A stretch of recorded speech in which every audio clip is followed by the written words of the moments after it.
Magandang araw ho sa inyong lahat. Today is Friday. It's our Strong Family Prayer and Exhortation. Ako po muli si Pastor Gary Romero na nagpapastor ho sa Lighthouse Bible Baptist Church, Manawag, Pangasinan.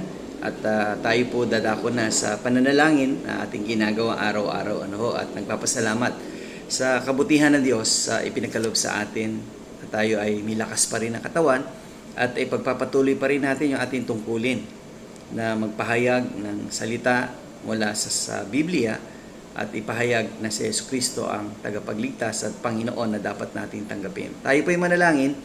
O aming Ama, maraming salamat muli sa araw na ito.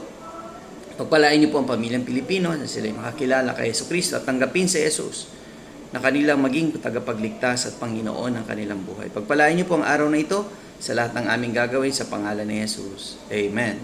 Well, nais ko pong ipagpatuloy ang ating strong exhortation from the book of Ephesians chapter 3 and verse 17, that Christ may dwell in your hearts by faith, that you being rooted and grounded in love.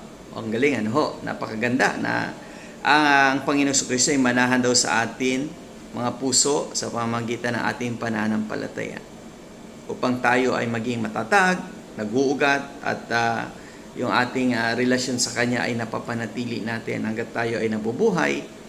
Dahil ang buhay na ito ay punong-puno ng pag-asa, lalo na kung tayo ay meron ng relasyon sa Panginoong Jesucristo.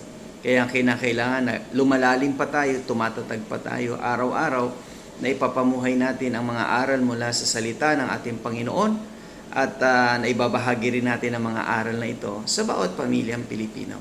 Kaya nawa, ang aking panalangin ay maging matatag pa bawat isang pamilyang Pilipino at makakilala sa Panginoong Jesucristo na maging kanilang Panginoon din naman at tagapagligtas. Kita-kita ho tayo bukas, Saturday, sa ating Strong Family Prayer and Exhortation.